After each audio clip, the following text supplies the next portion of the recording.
Welcome back to another episode. Today we are going to be discussing some of the important image based questions in pediatrics. I'm going to be discussing a lot of images in pediatrics. A lot of images come from pediatrics, and also the pediatric images are also overlapping in biochemistry questions as well as radiology questions. तो आपके बहुत सारे FMG के सवाल यहाँ से निकल जाएंगे. So without wasting any time, let's get started. So first our thing is acrocyanosis. Okay, acrocyanosis क्या है? Acro and cyanosis. जब भी कोई डिफिकल्ट टर्म लगे तो break it down. This is nothing basically जो आपकी एक्सट्रीमिटीज़ हैं, that is your lower limb and upper limb. When this get cyanosed and turns blue rather than being pink and normal, this is called as acrocyanosis. Acrocyanosis is an early symptom of hypothermia. ठीक है, but usually acrocyanosis is self limiting. If it's transient and self-limiting condition seen after birth, disappears over a few hours. Okay, it must be differentiated from central cyanosis, because in central cyanosis आपका क्या होगा? The bluish discoloration of skin and mucous membrane is also there, but in acrocyanosis there is only bluish discoloration of palms and soles. The skin and the mucosa is spared. Okay, the skin and the mucosa is spared. Another thing which is not normal and indication of the need for urgent evaluation is, what is the indication for need for evaluation is central cyanosis. ठीक है, acrocyanosis is also seen in babies with cold stress. So what is cold stress? If you will study कि normal temperature of a newborn कितना होता है, तो normal temperature of newborn कितना होता है? 36.5 to 37.5 degrees, है ना. Less than this temperature which is 36 to 36.4 is known as cold stress. Cold stress is nothing but mild hypothermia. ठीक है, माइल्ड हाइपोथर्मिया का ही अलग नाम है cold stress, but many places it's not called mild hypothermia. Question में they will give you cold stress और उसका temperature पूछ लेंगे. ठीक है, तो ये एक क्वेश्चन हो गया. अब इस पे और इम्पोर्टेंट क्वेश्चंस क्या बन सकते हैं कि एक तो है कि क्यों बच्चे ससेप्टेबल होते हैं हाइपोथर्मिया के या हीट लॉस के. तो उसके सर्टेन रीजंस होते हैं. मैं आपको शॉर्ट में बता देती हूँ कि why your newborns are prone to hypothermia, है ना. तो यहाँ लिख लेते हैं वाई. पहला तो ये है कि इनमें शिवरिंग नहीं होती है. They can not shiver like a normal person and generate their own heat. ठीक है, अभी ऊपर जो चीज़ें लिखी है ना उस पर भी आएंगे, लेकिन ये समझने के लिए, ऊपर वाला समझने के लिए नीचे वाला समझना इंपॉर्टेंट है. तो ये समझ लेते हैं. तो they can not shiver, first thing. Second, they have big heads. Big head जब होगा, बिग सर्फेस एरिया होगा, and usually head can not be covered that much as the body can be. तो बिग हेड होने की वजह से they lose heat more. ठीक. Third is less subcutaneous fat. Less subcutaneous fat होता है, that's why they lose heat more. And fourth is posturing, because आपका जो पॉस्चर होता है न्यूबॉर्न का वो फ्लेक्स्ड होता है मोस्टली, है ना. ऐसा कर्ल्ड अप नहीं होता है यूजुअली इतना ना. तो वो इतना इंपॉर्टेंट नहीं है. इज़ जस्ट टू नो कि पॉस्चरिंग भी इंपॉर्टेंट है. अगर you can curl up, you can squeeze your body and shrink your body, then heat जो है ना प्रिजर्व होती है. बट बच्चा is not able to do it himself और हरसेल्फ. तो that is also one of the reason. लेकिन ये 3 चीज़ें याद रहेगी तो बेसिक में काफ़ी है. ठीक है, अब अगली चीज़ जो इम्पॉर्टेंट चीज़ है कि शिवर नहीं करता है बच्चा फिर भी, देर इज़ थर्मियोजेनेसिस. ओके, ऐसा नहीं है कि थर्मियोजेनेसिस नहीं होता है. तो उनमें क्या होता है? नॉन शिवरिंग थर्मियोजेनेसिस होता है. नॉन शिवरिंग थर्मियोजेनेसिस क्यों होता है? नॉन शिवरिंग थर्मियोजेनेसिस होता है आपका ब्राउन फैट की वजह से, which is only found in new borns. बड़े होने पर हमारे पास ब्राउन फैट नहीं होता है, बच्चों में ब्राउन फैट होता है. अब ब्राउन फैट पे क्वेश्चन आ जाएगा कि मैकेनिज़्म बता दो आप ब्राउन फैट का ना, मैकेनिज़्म क्या होता है. तो ब्राउन फैट कैसे इस पे क्वेश्चन आएगा. ठीक है, इंपॉर्टेंट है ये चीज़. तो decoupling of ATP production होता है. Mechanism is decoupling of ATP production. ठीक है, तो ये क्वेश्चन आएगा कि mechanism of non shivering thermogenesis is what. Secondly, brown fat के लोकेशंस पे क्वेश्चन आ सकता है एफएमजी में. Very easily it can come कि क्या लोकेशन है आपके ब्राउन फैट के. तो it is nape of neck, nape of neck तो हम सबको पता है ऑलमोस्ट, नेप ऑफ सॉरी ये आ गया आपका nap of neck. Other than that क्या होता है, एक्जिला, ठीक है, ग्रोइन, हाँ, और लास्ट क्या है आपका, top of kidney. Top of kidney पे भी आपका ब्राउन फैट होता है, यानी above adrenals basically brown fat होता है। तो इतने सवाल बन सकते हैं एक रो साइनोसिस से, ठीक है। तो these things we need to remember, और इतने टफ सवाल नहीं होंगे, but if you want know them then problem करेगा आपको, ठीक है। ओके, तो चलो नेक्स्ट पे चलते हैं, ब्रेस्ट इनगॉर्जमेंट। ब्रेस्ट इनगॉर्जमेंट एक नॉर्मल फाइंडिंग है, क्या है ये, द नोट इसमें देख लेते हैं क्या लिखा है, bilateral fullness of both the breast, है ना। The if the overlying skin shows no sign of redness, warmth and local tenderness. तो ये तीन चीज़ें फिगर आउट करना इम्पॉर्टेंट है, ठीक है। If there is no redness, no warm to touch, no tenderness, that means there is no inflammation, no infection, okay, then only we will consider it as breast engorgement, which is also, ये क्वेश्चन आता है बहुत बार, what is which is milk, UPSC में भी आता है, वैसे भी आता है। तो विच इज़ मिल्क क्या है, which is milk is a normal benign phenomena. अब ये क्यों होता है, why does it happen, the condition resolve spontaneously and no intervention is required, just reassurance. ये मैनेजमेंट पे क्वेश्चन आता है कि क्या करना है अगर बच्चे का ब्रेस्ट इनगॉर्ज्ड है और मिल्क आ रहा है उसमें से, तो कुछ नहीं करना है, पेरेंट्स को रीअश्योर करना है। It results from a stimulation of breast tissue by high levels of maternal hormones. Actually maternal जो मैटरनल ब्लड है वो ही बच्चे में जा रहा होता है, वही फीटल में सर्कुलेट कर रहा होता है ना।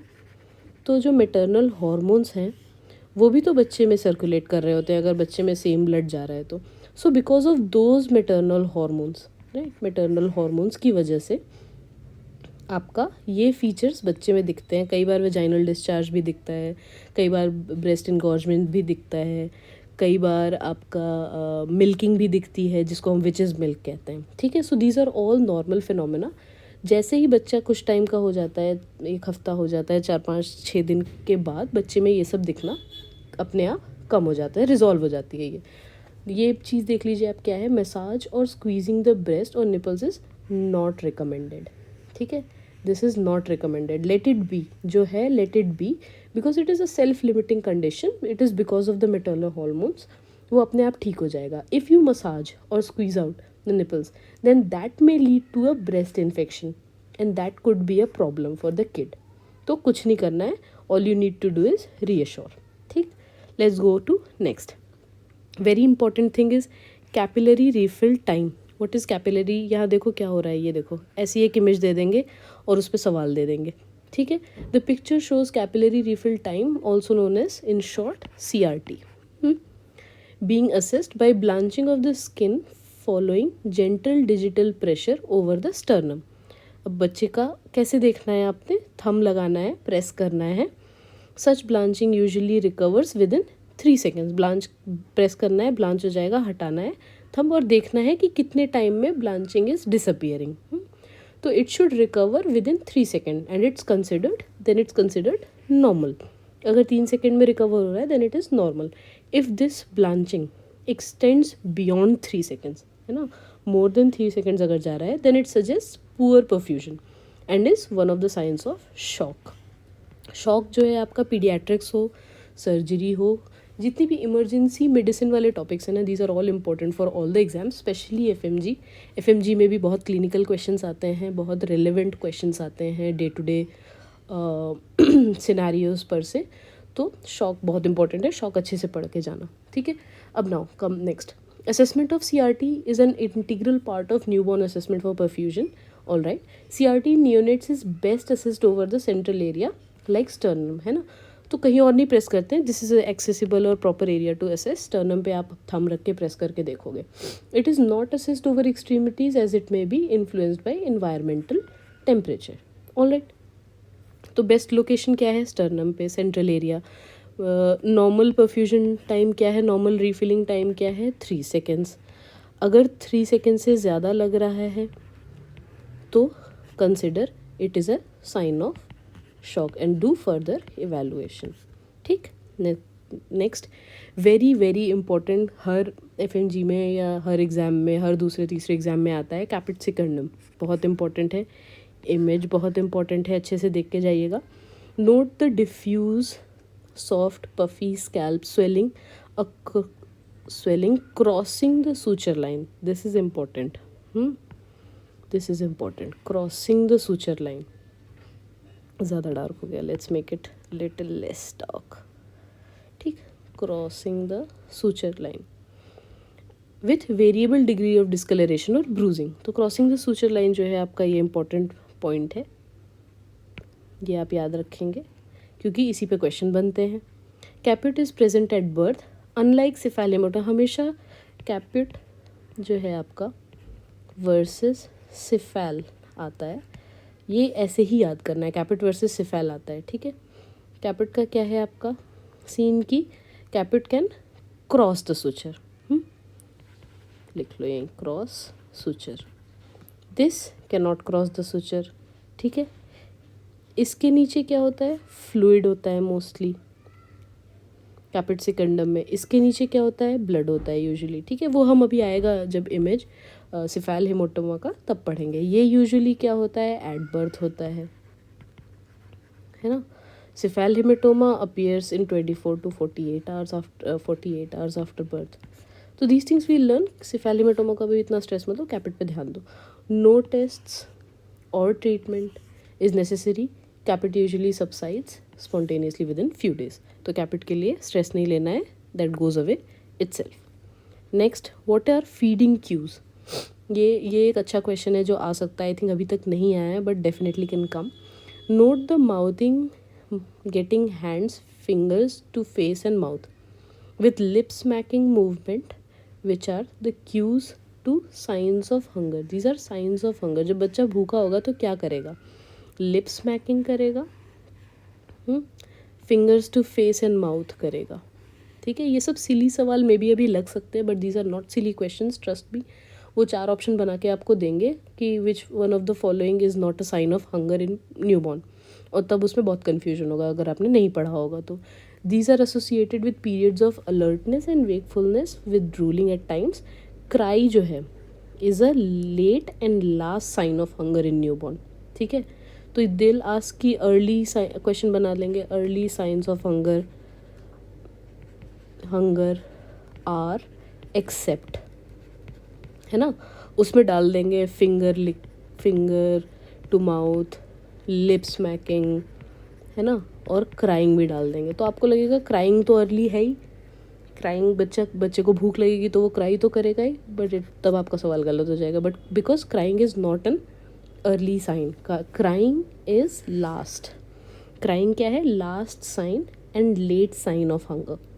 ठीक, a healthy infant should not be given the opportunity to show hunger. Optimal reflexes and attachment to the areola by itself. Cue-based breastfeeding is a pleasurable experience for both mother and baby. Forcing infant to the breast can be counterproductive as it might disturb the rooting reflex and alter the tongue positioning as the infant reflexively raises the tongue to protect the airway. ठीक है, समझ में आ गई। Next देख लेते हैं, ये क्या है आपका नॉर्मल न्यूबॉर्न। नॉर्मल न्यूबॉर्न कैसे है, देखिए सब सारी एक्सट्रीमिटीज़ पिंक है, कुछ भी ब्लू नहीं है, everything is pink. Note the newborn appears pink, has vigorous activity. Vigorous activity कैसे पता चलेगा, रो रहा है, क्राई है, देयर इज़ क्राई। ठीक है, with good muscle tone. Good muscle tone कैसे पता चलेगी, सब कुछ चिन में है, एक्सटेंडेड नहीं है कुछ भी। ठीक है, following establishment of cry at birth, the heart rate is in normal range of 120 to 180 per minute with regular respiration of 40 to 60 per minute. So this is very important. Normal आपको पता चलना चाहिए ताकि आप बाकी चीज़ें देख सकें। पोस्चरिंग कैसी है बच्चे की, है ना, कलर कैसा है बच्चे की स्किन टोन का, हार्ट रेट क्या है, रेस्पिरेशन क्या है, ये सारी चीज़ें एक इमेज में कवर हो रही हैं।